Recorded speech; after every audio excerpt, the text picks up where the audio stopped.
everyone. Welcome back to Heartbeat Narratives.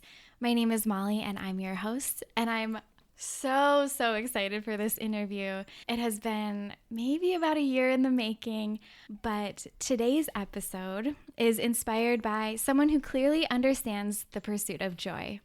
Shout out to David, also known as Uncle Bubble or That Bubble Guy, and he leans into the world of whimsy and absurdity and chooses bubbles over everything.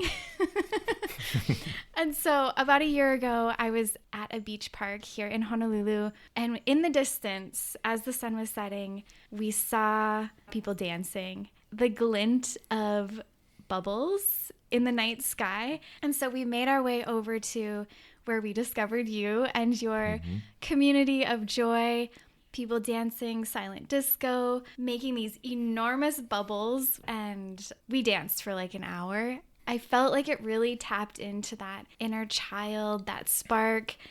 And when we decided to leave, I was like, oh no, I don't want to go back to the real world, because it was so lovely to just dance and be free. So David, thank you for coming to Heartbeat Narratives. I'm stoked to have you here. No, thanks for having me. Yeah, definitely an honor, and I do remember you guys coming, which is really fun. My absolute joy is when people don't know what it is, and they do see that sparkly, shiny thing from afar. Like, I've had people from across the beach being like, what is this? And we came by, and then we wanted to see, and then like their minds exploded, because no one really expects nighttime bubbles. It seems more of a daytime childhood thing, so it's been great.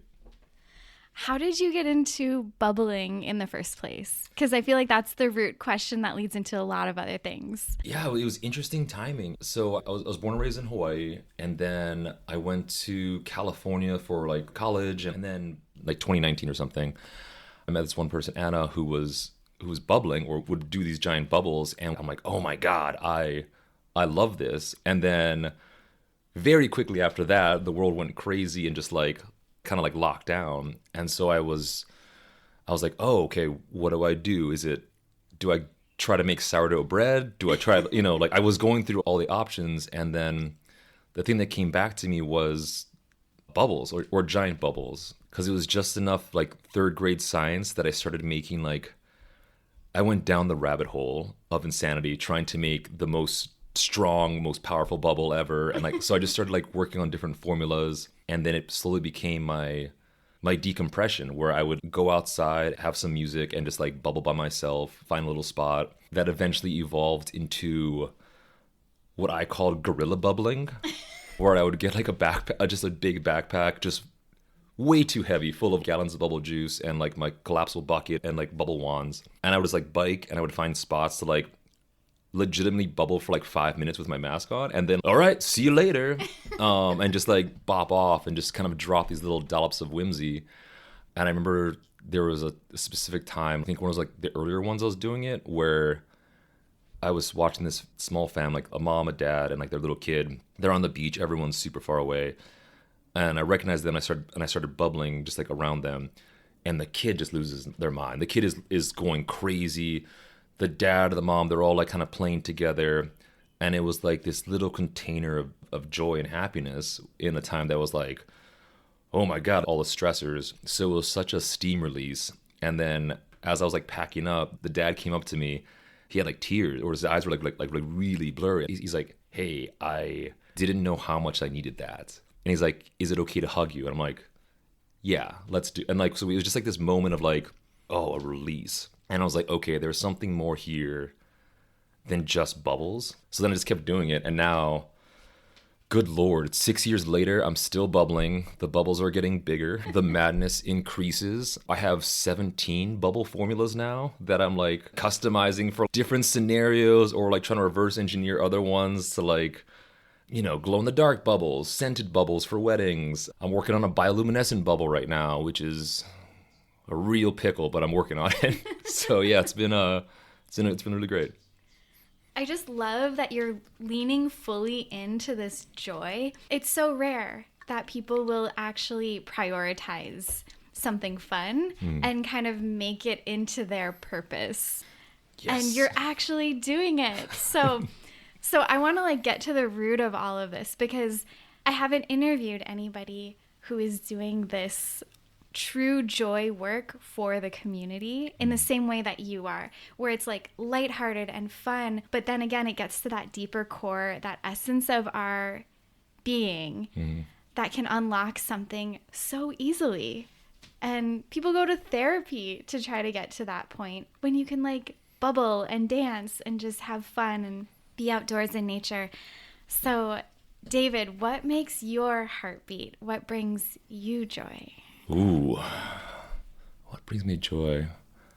I mean, honestly, I have lost my mind. Bubbling, it's my favorite way of interacting with the community. So doing it myself, it's very therapeutic, but then also you feel like the ripples of joy around you. So that's a big aspect. But I think like joy for me comes from community. It comes from like interplay of whatever that could be. I know we said whimsy and absurdity. We'll probably say it a lot today because like honestly, that's my baseline. But those two things really bring me a lot of joy because I want there to be some kind of play in my life that like, yeah, is just like the whole purpose is just to like to breathe, enjoy, and also let loose. Love music. I talked earlier about this, but I love dancing ugly. Yeah, describe dancing ugly. It will. Yeah, it's one of my favorite concepts. I think about a lot. This a friend in an SF was like, it was before the party was starting. There was music happening. We're at some venue or whatever. And she just bolts straight into like and just starts like whipping out her arms, like dancing like in all directions. And I'm like, what just happened? Like I start dancing with it. And then the group, the whole place just starts kind of happening. And then after things like start slowing down or like, you know, the rhythm's there, we're chatting. I'm like, oh my God, like I love how that whole thing, she's like, oh, actually, I don't like the wording of dance like no one's watching. I like the concept of dance as ugly as you possibly can. Because it invites other people to let go of their inhibitions and invites others to dance with you. And it's very freeing and brings a lot of joy. For me, dancing like no one's watching is too amorphous of a goal. I'm like, okay, what is that? Like, okay, yes. Dancing as ugly as I possibly can is such a target that's freeing because you're either achieving your goal and you're like, okay, I'm dancing ugly, which is really bulletproof in any way. Seriously. And then if other people come, great. But even if you dance ugly by yourself, there is something empowering about that. It's opened up a lot of like, I don't know, emotional or developmental doors for me, which I love. And I know that you are also in the bodywork space and studying the body. Would you be able to talk a bit about that and how it aligns with your interests academically? Would love to just hear more. Yeah, no, absolutely. So as I was doing bubbles as well, when the world paused, it was a time for me to kind of like lock into what's going to be purpose driven or what I wanted to do for my end game. So at first bubbles was just kind of my hobby. And I was like, okay, this is just something I do for fun. But at the same time, I was receiving bodywork from this amazing OT, Akari Yamamoto, and she does this program called like Heller work or structural integration. And it's all focused on working on the fascia, like basically like this very thin film in your body that it's kind of newer in the sense of like bodywork or newisher. It's like maybe the past 20 years, but it really helped fix my body when I had a really bad back injury from rowing. And so as I like had this bodywork done to me, it fixed my back. I was able to move. It also had a lot of somatic dialogue things, which release even stressors like emotional, they're trapped in the body. Like I really believe the body remembers the score. So yeah, I just at the same time I was learning bubbles, I was developing this bodywork program, and then she invited me to this program and I did it. And so as I was like continually working on my hobby of bubbles, I was learning about what factors stress can cause in the body. It kind of became this symbiotic relationship where it was like, okay, bubbles is now becoming a tool that I'm seeing having big reactions in my own body. I'm seeing it in other people. What you said before, when you were there for an hour dancing and bubbling, time stops. You are in play. You are like, oh my God, I'm getting this really good bubble. And like, yes. Or like you're dancing and the silent disco keeps you immersed. And I just noticed that it was such a clearing of the board of mental stress. A lot of times, I think a lot of us are trying to heal, trying to mentally work on our own stuff. We're going to therapy, which is amazing. Shout out to all therapy. Yes. Or like if you're in something, you're trying to like intellectualize it, or you're on Instagram or TikTok and you're seeing all these things like, okay, I'm going to work on this and this and this. But sometimes your brain just needs a bit to shut off, take a beat. And so I wanted to make a container of joy, of a place where you can kind of like put your stressors out the door, dance, be, as I'm learning about like what stress can do to the body, and then how bubbles just counteract that was just like such a beautiful pairing. And I've gone mad, and now I'm just like I'm doing research to basically see what the benefits of what bubbling can do to the body. I'm getting my doctorate for occupational therapy. I'm already certified to do bodywork for this structural integration piece, but my goal is to have my gravestone, like, you know, he got his doctorate paid by bubbles or something, you know, something as ridiculous as that. Like, how far can I take this very childhood innocent thing and really bring it into, yeah, finding like a purpose-driven piece. So it's been wonderful. Amazing. Mm-hmm. I feel like you'll go from Uncle Bubble to Dr. Bubble. Yes, all things are, all of it's aligned in all those pieces. And who knows? I mean, like the doctor piece is like, it's a long road, and regardless, it's just taking a step in a direction that it's the most I've ever felt pulled towards something versus being pushed. Because like it feels like I'm hacking the body. It also feels like I'm purpose-driven. Like bubbles to me is, I mean, to be honest, sometimes it's tough to bubble because like the world's on fire sometimes. Mm-hmm. You get the news and I'm like, how dare I be the person to say like, oh, I'm going to bubble when all these atrocities are happening or all these craziness is happening. And then I've had to stop myself or talk to people or even do like the work and be like, actually, that's probably the most important time to do these things. All of it's going to be a marathon. I want to make a place that your kids are found or anyone can come by and just being like, okay, whatever you have coming into it, leave it at the door. That was one of the concepts of one of the designs of the silent disco. We'll have a giant ring light, but I also have a giant, I don't know if you remember, like a giant arch, like I call it the portal. Yes. So yeah, it's just this big circle that like, as people are coming in, I'm like, okay, hey, before you come in, here's some headphones. I'll give them a little spiel. I was like, shake out whatever stress happens. And when you walk through this circle, dance it out, bubble it out, literally feel yourself. The physical feeling I like to think of that, you know, like I like to project onto this portal. You know, if you're under the ocean and like a wave's coming, you dive down and you feel the water just kind of like pass through you, or you feel like the wave pass through you. I always feel like it's like going even inside of my body and it's like clearing out all of my stressors. So I wanted to make a version of that when people are entering the space and was like, yeah, this is for you. Let's just get weird and dance. Just the fact that you're creating those spaces for people to get into that flow state is really powerful. It's that unlocking. That portal can be opened up. Even the concept of time can move really fast when you're stuck in a routine. Or if you're doing the things and you're going step by step by step, and it feels very good, but then I can also like, oh, wait, another year's passed. So sprinkling in either novel activities or something that like can engage your brain in a different way, can enrich, you know, your day-to-day, your time, or also just like, yeah, just being. You're like, oh my God, I didn't know I needed this. That's one of my favorite things of like when people say like, oh my God, I didn't know I needed this. Or I'm like, everybody needs it, but no one ever expects a night bubble to like, you know, shake things up. But like, oh, welcome to my madness. Even before I'm setting up, there's a lot of production where I'm just like, I'm basically either like even having a couple friends who do it. I have a bubble team sometimes. But a lot of times I'm like, okay, we're just going to do it and hit the consistency of it. So yeah, it's been really magical. But the balance of like, how do you play when things are happening? I've restructured my brain to be, I don't want it to feel like it's an ostrich putting its head in the sand, blocking out the things. I want this to be a container of like an existential speakeasy in a way, where you can come in, refuel, take a beat. Whatever worries are going to still be out there, you need to take a breath at some point. You need to like have a space where your kids can be something, or even your inner kid can be something, and then go back to it. I'm really interested in hearing about some of the funny stories or interactions that you've had with people as they've discovered your portal of joy. Yes, yeah. I picture people walking through like the pearly gates. Yeah. Oh my God, it's across the board. Everyone brings their own stuff, or a lot of people walk past it and don't know what's going on. Because one, it's a silent disco, so everything's very quiet, but very bright. So it's like, is this a private party or something? If I see someone kind of looking at it and like leaning forward, I'll be like, oh, by the way, you can join. So just that lean forward surprise energy where someone's like, oh, what is this? And like, oh, you're absolutely invited, like come in. And then we'll have like really great conversations. A specific time. Oh my God, yeah, this is like early in my bubble career. But I was bubbling, and this like really jacked masculine dude was just standing and looking at the bubbles from afar, was just kind of in the area, and then like would come a little bit closer. And I was like, hey man, do you want a bubble? And he's like, no, I couldn't possibly. I'm like, all right, man, well, whatever. And then I keep bubbling a little bit of music, and he's like still looking, still vibing. He hooks a little bit closer, he's like taking a video.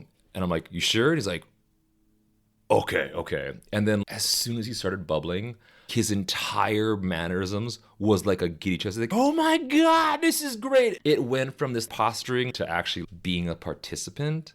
I just saw this whole shell shatter. And then afterwards, we had a great conversation. It was like, oh my God, I didn't know how much I needed that, which happened was great.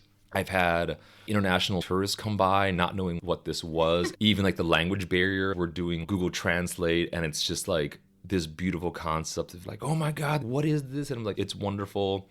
I felt like the Pied Piper a lot of times because a swarm of children will just come to me and start bubbling. And I'm like, do your parents know you're here? And then like, they'll like sheepishly be like, yeah. And I'm like, and I was like, give them a look. I'm like, are you sure? And they're like, okay, we'll be right back. And they'll like zoom out. Cause I'm like, please let your parents know you're here. It's okay that you are, but like, oh my God, which is always really fun. And then, yeah, just in general, I've been like doing bubbles plus anything and everything. I met a Tai Chi practitioner who's like, okay, let's do bubbles in Tai Chi. Let's do bubbles in breath work. Let's do bubbles in sound healing, bubbles in yoga. So it's just been really my favorite way of interacting with the community in every way. And I should be better at marketing, but I kind of love the serendipity of people just discovering it in like kind of the way you did of just, what is this walk up to it? Yeah, we're just growing. I feel like it's a very Hawaii way, word of mouth, coconut wireless, and then people are like, have you seen the bubble guy at the park? Mm-hmm. Like, have you done it? It's helpful that like you're dancing beneath the trees, like little fairies in the woods. Oh yeah. The world needs more of it. I fully agree. Before we started talking, you mentioned how this feels very connected to your purpose, the combination of your interests coming together. Could you share a bit about that? Yeah, absolutely. I think I've always been a weirdo, or like a joyful weirdo, or so it's been great. We're like, it's kind of an innate piece to me. So far, the bubbles and bodywork together has been probably the closest concept I've been to like ikigai, or finding like what the community needs, what can sustain you, financially, and it's like that sweet spot has been what this has been brewing to. Conceptually, the thing that I think about, especially in the hard times of like, oh my God, do I bubble or not bubble? I honestly think of standing on like a precipice, bubbling against like a dark void, just making small bubbles against just existential dread of the community of world. And I'm just like, okay, I'm just like putting a small nudge in someone walking by and having a rough day or needing to refill their cup. And even if they don't do it, I feel the ripples in the community of like, some parents will come up to me like super upset in a joking manner because they're like, we're on vacation, we're taking our kids to Hawaii, all they're talking about is your bubbles thing right now. And I'm like, ooh, I'm so sorry. Like, this is great. I actually had a military guy come up to me, or he was a vet, and he was just bubbling in his own zone. And he's like, hey man, is this yours? I'm like, yeah, thanks for coming by, man. Like, this is great. And he's like, honestly, I have suffered from PTSD. I get assigned to do some events. He's like, I much would rather do this than like some of the stuff we've done. And it was just like this beautiful moment of he was able to just be and relax. So it's like all those little moments, those little stories, the interactions I have with people were like, a lot of times I feel like I'm insane because I'm just like carrying around like gallons of just liquids and bubbles and stuff, probably in like host mode of like, okay, getting things set up, scrambling, playing, saying hi, also taking my own bubble therapy moment to like bubble with the sound. I'm like, all right, I'm not going to talk to anybody for a minute, get my release. But every time I have conversations like that, it's just another pull of like, I don't know what this end game of this will be, but I'm so sure that there's something here more than it. And I've had friends who've like, have been absolutely amazing, pushing me past getting me at my own way, being like, no, keep the course. This is something. You're like, am I insane? Am I basing an entire company and concept that can be ruined on a windy or rainy day in Hawaii? What am I doing? But then I'm like, it just takes the one time where I'm like, it impacted someone that like needed it more than they knew than I knew. Even this interaction now, like we had like this is a year from now.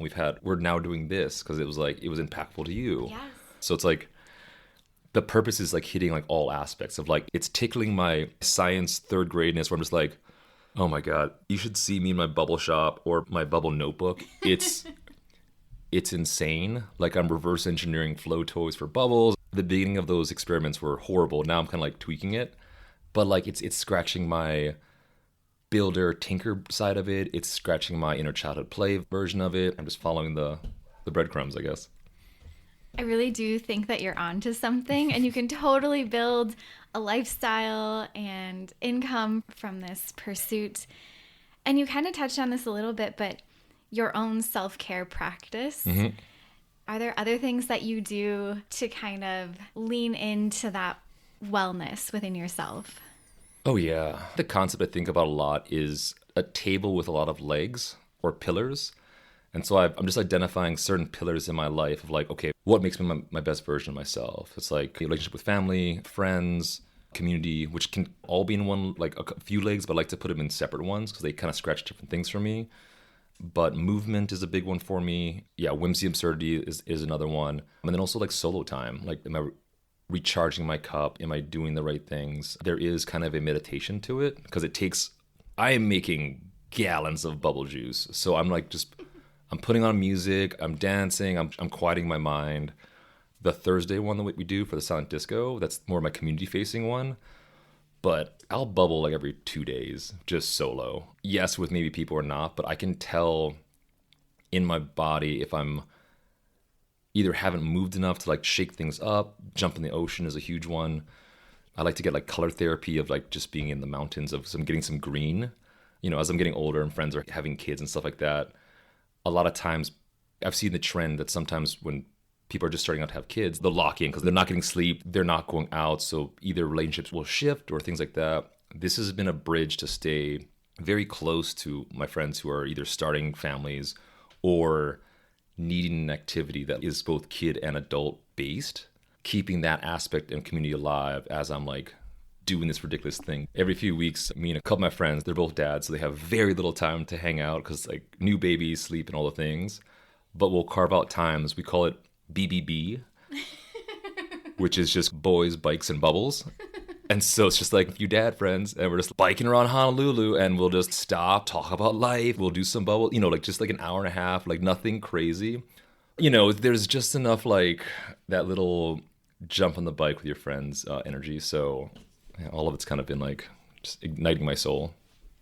I just think it's really awesome that this one activity can, like you said, be the bridge to different people in different parts of our community, but especially to men. It's just harder to break the ice or like the thick skin of having to be so strong and macho and hold things together. But we all have this inner playful side. And somehow maybe you being in this space and creating this space also makes them feel comfortable. Because they're like, oh, there's another dude who's doing this and he's like leaning into the fun. I should or I can do that too. Yeah, I think a lot of what is that poem? I forgot the whole poem. It's not our dark we fear, it's our light. Shining our brightest is not an indicator for someone to shine less. It's to like show that we all have that same light and stuff like that. So like I have definitely gone through insecurities because like it can also bring a lot of attention because like sometimes when I'm just like zoning out or having a thing, people will just come behind and start taking pictures and I'll like turn around like, oh God, hey, like what's up? But at the same time, I want to just experience or share this weird thing because then it's like ripples. There's always this point where people are, if I'm solo bubbling, I'll see like kind of a pack of people behind me and like I'll actively not interact with them for a few minutes because I need to get my solo bubble meditation. This is for me. I'll have my headphones on. I'll like feel presences behind me. I'm like, okay, later. And then I'll take it off and then I'll be like, oh, hey, do you want to do this? That invitation or someone coming and asking for it, that courage to be like, oh, hey, I want to interact with someone I've never met before. Because it's such a joyful activity, has had a lot of people like leaning forward into it. I think at first I used to really push the bubbles. I'm like, oh, hey, do you want a bubble? Or like, I was like, and then now I'm like, no, I know I have something here. The ones who will get it. And then it just kind of makes this like, I don't know, just like this flow of like, once someone like tries to see it, they'll open up to it or like they'll like bubble for a minute and it's just a domino effect and I like love it. It's addicting. Is there anything that you would like to add?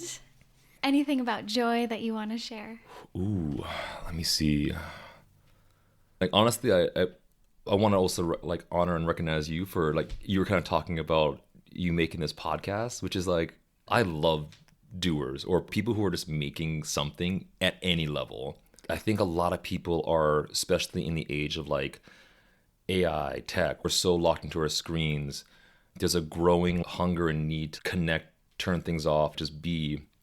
So it's honestly just been a wonderful connection. And like meeting you and doing this is brings a lot of joy. It makes me feel like I'm not fully insane. And maybe it is. I do want to be an old crazy man who, like, bubbles, and I'm just, slowly aging into that as my end game. So I'm it's the concept or whatever my futureness of this will be is bringing a lot of joy. And yeah, just in general, this is stage 6.0 bubbles or bubble aloha. We're starting to become a nonprofit, which is like blowing my mind and like terrifyingly exciting, because I'm like, oh God, this used to just be me grinding things up or like making solutions. So I'm really excited like what this next stage is going to be. I'm getting a lot of like partners or people who are really keep me motivating in this crazy absurd dream where they're like, keep going, man. I'm like, are you sure? It's like, yes. And it's getting me out of my own way. It's been such a beautiful growth and emotional development piece that, like, there's this book that I think of a lot that, like, the concept, I think the book was like The Tao of Bill Murray. One of the quotes or concepts that came from it was, I meditate about it a lot, is like, I never want to be the center of attention. I want to create a container of whimsy or absurdity and dwell in it. Kind of the same concept of being a brighter light, or like bringing in, like, especially like, toxic masculinity can be a thing. Really anyone just shaking on their heads. My friend described it as like, he's like, look around, like everyone is beautiful and weird and all these things. As we build community, no one's is the showstopper or whatever. It's all sideshows. Like if you look around, especially in like the container, I'm seeing like different pockets of people playing in different ways, and I want to keep nudging it and fanning that flame, I guess. Yeah. I've really, really enjoyed this conversation, and I'm so grateful to you for creating those spaces, those pockets of joy for people just to let loose and be their inner child. So mahalo for creating more joy in the world and for saying yes to this random podcast. I've never, on behalf of the podcast, I've never slid into DMs on Instagram before, and I was like, I feel crazy, but it feels so aligned. Yeah. And I was like, I absolutely have to ask you to come on, because it just made so much sense. And then when we spoke on the phone beforehand, I was like laughing the whole time. Oh yeah, so it was so flowing. It's great. It's like we're doing the same thing but kind of differently. So it made complete sense, complete alignment. And yeah, where can people find you? Oh yeah, Instagram's probably the best. That Bubble Guy Hawaii, or Bubbleoha is the other Instagram. We are making a website to kind of like in this next level. So we'll do weddings, we've done birthdays, I've done scented bubble parties, we've done renegade parties, or on Thursdays at Magic Island. It's our big community day. So from like 6 to 8:30, weather pending, because a windy day in Bubbles is never fun or super fun. It's just donation based, so people can pay what they can, if they can, when they can. But also the world's on fire, so people just want to walk by, get a couple bubbles, get some music in. Anyone who wants to do that, amazing. Or slide into my DMs and we will make any party concept. Really, I want to make a bubble so big it enraptures the planet. So whatever the concept is, I'm open to it. Mahalo, David, for coming on, and I so appreciate you sharing your gift with the world and just having fun with it. And I want to thank everyone for listening and tuning in, and hopefully we'll see you at a bubble silent disco somewhere in Honolulu very soon. Take care. Aloha. Aloha.